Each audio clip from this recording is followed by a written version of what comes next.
এই জাদুবিদ্যা সত্য। এবং এখনকার অনেক ভণ্ড যে কবিরাজগুলো বের হয়েছে, এরা জিনকে তাবে করে নিয়ে এই জিনদের মধ্য দিয়ে মানুষের মধ্যে জাদু ছড়িয়ে দিয়েছে, এবং এর ফলশ্রুতিতে বহু পরিবার ধ্বংস হয়ে যাচ্ছে। এই জাদুবিদ্যা সত্য। আরও একটা জিনিস সত্য, নবী সাল্লাল্লাহু আলাইহি ওয়াসাল্লাম বলেছেন ইন্না আইনাল হক, চোখের নজর সত্য। নবী করিম সাল্লাল্লাহু আলাইহি ওয়াসাল্লাম বলেছেন চোখের বদনজর সত্য। এই যে আমরা বলি ফেসবুকে এত বেশি ছবি দিয়েন না ভাই, ছবি তুলেন না, ছবি তুলেন না, বারবার যে বলি নিষেধ করি। কারণ কি জানেন? একটাই কারণ, বিকজ চোখ লাগাটা সত্য। মানুষের চোখ লাগে, এই কথা শুনলে অনেক মজুমদাররা হাসবে না? কথা বুঝতে পারেন নাই? কিন্তু এটা সত্য, কারণ নবী করিম সাল্লাল্লাহু আলাইহি ওয়াসাল্লাম যা বলেছেন সাদাকাল্লাহু ওয়া সাদাকা রাসূলুহুল কারীম। নবী যা বলেছেন, আল্লাহ যা বলেছেন চিরায়ত সত্য, এর বাইরে কোনো সত্য আছে? আচ্ছা দেখেন, আমি বললাম যে জাদুবিদ্যা সত্য। এই জাদুবিদ্যার চর্চা মানুষ করে, এখনও করে, এবং এই জাদু দিয়ে মানুষের ক্ষতি করার জন্য জিনের প্রয়োজন হয়, দুষ্ট জিন। এই জিনগুলোকে মানুষ তাবে করে মানুষের ক্ষতি করার চেষ্টা করে। দেখবেন এখন গ্রামে গঞ্জে শহরে সব জায়গায় ছড়িয়ে পড়েছে না? দেখবেন, খুব সতর্ক থাকবেন। আমি পরে সলিউশন বলছি আপনাদেরকে। আরেকটা বলেছি, নবী সাল্লাল্লাহু আলাইহি ওয়াসাল্লাম বলেছেন চোখের বদনজর এমন সত্য যে একটা উটকে এই রান্নার ডেকচির মধ্যে ঢুকাই ফেলতে পারে।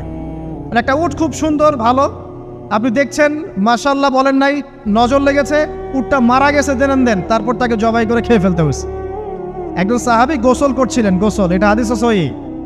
এই আলেম ওলামা যারা আছেন তারা জানেন যে এই হাদিস সহিহ। একজন সাহাবী গোসল করছেন, তার গায়ের চামড়াটা খুব সুন্দর ছিল, একদম স্কিনটা অনেক সুন্দর, থাকে না এমন কিছু মানুষ? আচ্ছা, এখন আরেকজন সাহাবী এই গোসল দেখছেন দূর থেকে, দেখে বলছেন যে কি চমৎকার তার শরীরের রংটা, যেন কুমারী নারীর মতো, অনেকটা এমন একটা কথা তিনি বলেছিলেন। সাথে সাথে এই সাহাবী অজ্ঞান হয়ে পড়ে গেছে। কোন সাহাবী? যিনি গোসল করছিলেন। এটার আপনি কোনো ব্যাখ্যা দিতে পারবেন না তো, এখানে কোনো সায়েন্স দিয়ে বা মেডিকেল সায়েন্স দিয়ে আপনি কোনো ব্যাখ্যা করতে পারবেন না। একটা ব্যাখ্যা দিতে পারেন, কিন্তু কেন সেটা হলো সেটা আপনি অ্যান্সার খুঁজে পাবেন না। তো নবী সাল্লাল্লাহু আলাইহি ওয়াসাল্লামের কাছে নিয়ে যাওয়া হলো তাকে। তিনি বললেন যে এই ব্যক্তির ব্যাপারে কি কেউ ভালো মন্দ কিছু বলেছিল? তখন একজন সাহাবী বলেন হ্যাঁ, অমুকে বলেছে এর স্কিনটা অনেক সুন্দর, ওকে ডেকে নিয়ে আসুন। ওকে ডেকে আনা হলো।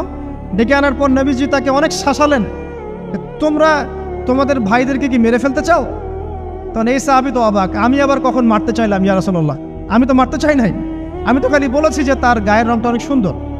তখন তিনি বললেন কেন তুমি সুবহানাল্লাহ বললে না, কেন তুমি মাশাআল্লাহ বললে না? যখন মাশাআল্লাহ বলবেন, সুবহানাল্লাহ বলবেন, নজরটা লাগবে না। আর যখন আপনি মাশাআল্লাহ বলবেন না, সুবহানাল্লাহ বলবেন না, দেখবেন নজর লেগে গেছে। আপনি বিশ্বাস করেন ব্যবসা খুব ভালো চলছে, মানুষ বলল যে বাহ তোর তো ব্যবসা হেভি, লালে লাল শাহজালাল, ঠিক আছে, দেখবেন আপনার কেনা বেচা বন্ধ হয়ে গেছে। এরকম হবে, আমার কথাটা বিশ্বাস করেন।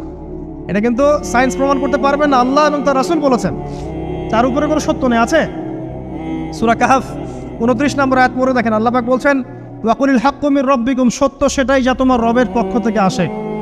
ফামান শাআ ফালইউমিন, যার ইচ্ছা হয় বিশ্বাস করুক, ওয়ামান শাআ ফালইয়াকফুর, যার ইচ্ছা হয় সে অস্বীকার করুক। এই কারণে আমরা বলি ফেসবুকে এত বেশি ছবি দেওয়া, এই আই ওয়াশ করা, এই যে শো ডাউন করা, হ্যাঁ, ইসলামের কিছু কাজ করলেন একদম মানুষকে না দেখাইতে পারলে ঘুম হচ্ছে না, এগুলো বন্ধ করেন, এগুলো বন্ধ করে দেন আল্লাহর ওয়াস্তে। অফলাইনে কাজ করেন, নিজেকে গোপন করার চেষ্টা করেন। যত বেশি মানুষের কাছে নিজেকে এক্সপোজ করবেন, কাজের বরকত কমে যাবে, কাজের বরকত কমে যাবে, চোখ লাগবে, নজর লাগবে। এবং চোখ লাগা বদ নজরে বহু আলেম আস্তে আস্তে মাঠ থেকে মাইনাস হয়ে গেছে না? যায় নাই? এখন কি আলেমদের সংখ্যা বেশি না কম? যত দিন যাবে আলেমের সংখ্যা আরো কমে যাবে। নবীজি বলেছেন আলেমদের সংখ্যা কমতে থাকবে, মানুষ জাহেলদেরকে আলেম বানিয়ে নেবে।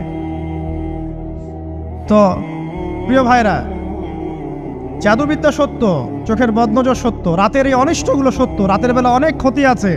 এই জন্য নবীজি বলছেন বাচ্চাদেরকে বাইরে বের করো না, এবং তোমরাও রাত যখন গভীর হবে তখন এদিক ওদিক ঘোরাফেরা করো না। দেখবেন রাত যত গভীর হয় আমাদের শহরগুলো তত জীবিত হয়, তাই না? তাই না? রাত যত গভীর হচ্ছে শহর তত জীবিত হয়। চায়ের দোকানে আড্ডা বেশি, ওই সিনেমা দেখছে, টিভি দেখছে, ক্যারাম খেলছে, লুডো খেলছে, ঘুম নাই। ঘুম কখন? ফজরের আগে আগে। ফজরের নামাজ কিন্তু নাই, ফজরের ঠিক আগে আগে আবার ওই যে জোহরের নামাজের সঙ্গে উঠতেছে। এখন আমাকে বলেন এরকম জেনারেশনকে দিয়ে কি আসলে ইসলামের কোনো খেদমত হবে?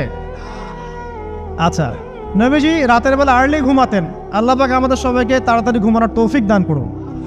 হ্যাঁ, আপনি ইলম চর্চা করলে রাত জেগে থাকতে পারেন, আপনি যদি জ্ঞান চর্চা করেন রাত জাগতে পারেন, আপনি কোনো গবেষণা করছেন, নামাজ পড়ছেন বা কোরআন হিফজ করছেন, আপনি রাতের আর্লি উঠবেন, এটা আলাদা বিষয়। কিন্তু কমনভাবে আমাদের এই যে ফেসবুক, ইউটিউবিং ইত্যাদিতে আমরা লিপ্ত থাকি, সারা রাতটা কাটাই আড্ডাবাজি করে, এগুলো বন্ধ করতে হবে। এগুলো বন্ধ না করলে ফিজিক্যালি আমরা মানে সুস্বাস্থ্যের অধিকারী হতে পারবো না। সারা দিনটা আমাদের একটা কি বলবো অলসতার ভাবে যাবে এবং দিনের বেলা কাজগুলো ব্যাহত হবে। এতে করে আমাদের উম্মার এই পুরো বড় যে তরুণ প্রজন্ম আছে এদেরকে আপনি সম্পদে পরিণত করতে পারবেন না। তাই এই সিস্টেমটা চেঞ্জ করা দরকার। নবীজি রাতের বেলা এই সূরা বাকারার শেষে 3টা আয়াত তেলাওয়াত করতেন, আমরা করবো ইনশাআল্লাহ। ইনশাআল্লাহ। আরেকটা আমল বলে দেই, নবী করিম সাল্লাল্লাহু আলাইহি ওয়াসাল্লাম রাতের বেলা সূরা মুলক তেলাওয়াত করতেন। কোন সূরা এটা? কোন সূরা? তাবারাকাল্লাযী বিয়াদিহিল মুলক। কয়টা আয়াত আছে? 30টা আয়াত আছে। নবীজি বলেছেন সাল্লাল্লাহু আলাইহি ওয়াসাল্লাম যে এই সূরা আপনাকে কবরের আযাব থেকে বাঁচাবে ইনশাআল্লাহ।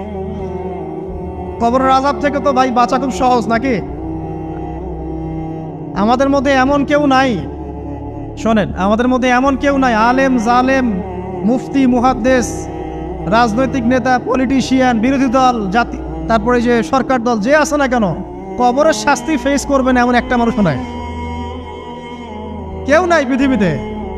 এই যে আপনি দেখছেন ওই যে কি ইসরায়েলের প্রধানমন্ত্রী, ওই রাশিয়ার প্রধানমন্ত্রী, ওই চায়নার সভ্যতা, পশ্চিমা সভ্যতা, এমন কেউ নাই পৃথিবীতে এখন যাকে কবরের শাস্তি ভোগ করতে হবে না।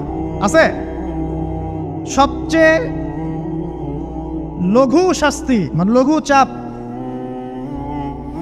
এটা বলতে গেলে আসলে আমি ভাষা হারায় ফেলি, তারপরে বলছি আল্লাহ পাক আমাদের সবাইকে হেফাজত করুন, আমিন।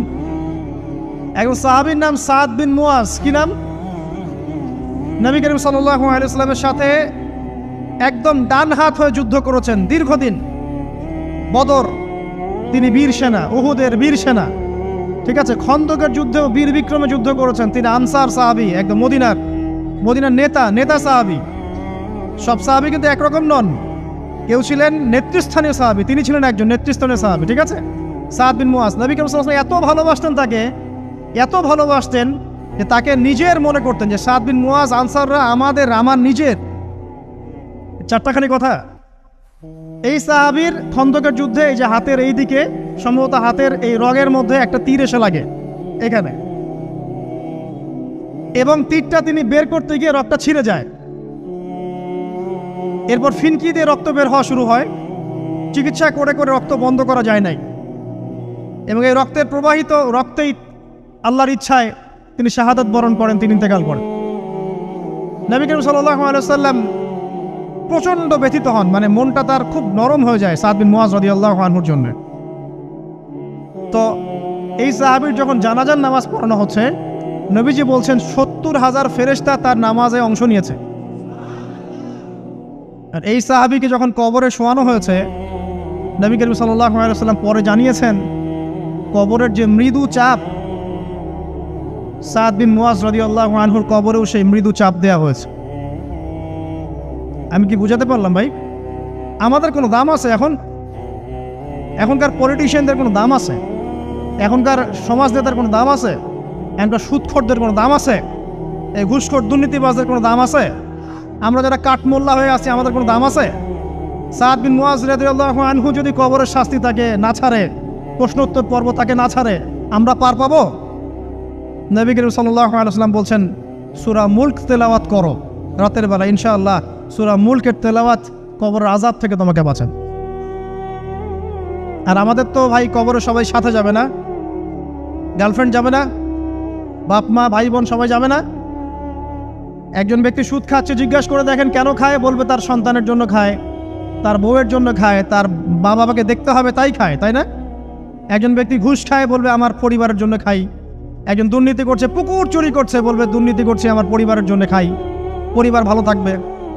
সবার একই এক্সকিউজ যে পরিবার যেন ভালো থাকে, আমার সন্তানরা যেন ভালো থাকে, আগামী প্রজন্মের জন্য কিছু রেখে যেতে পারি, তাই না? এরকম একটা মানুষও কি আপনার সাথে কবরে যাবে? আর এই বোকা মানুষ কেন বোঝে না যে আপনার কবরে আপনাকেই যেতে হবে? তাহলে আপনি কি কারণে, অন্যের কারণে নিজের পরকাল নষ্ট করছেন? অন্যের সুখের জন্য আপনি আপনার পরকাল নষ্ট করছেন। সুদ খাচ্ছেন, দিব্যি মায়ের সাথে জেনা করছেন। আপনাদের এলাকায় নাকি সুদের সমস্যা অনেক বেশি। কয়েকটা হাদিস বলে দেই, আমি ওদেরকে আক্রমণ করতে আসি নাই, আমি শুধু তাদেরকে 3টা হাদিস শোনাতে এসেছি। 1 নম্বর হাদিস শোনেন। আল্লাহর নবী মুহাম্মদ সাল্লাল্লাহু আলাইহি ওয়াসাল্লাম বলেছেন, সুদের পাপের 73টা শাখা আছে। কয়টা? কোন হাদিসে 70টাও আছে, কোন হাদিসে 73টা আছে। বলছেন যে সবচেয়ে নিচের শাখাটা হচ্ছে, সুদের পাপের সবচেয়ে নিচের শাখা হচ্ছে যে যেন কোনো ব্যক্তি তার মাকে রেপ করলো, তার মাকে ধর্ষণ করলো।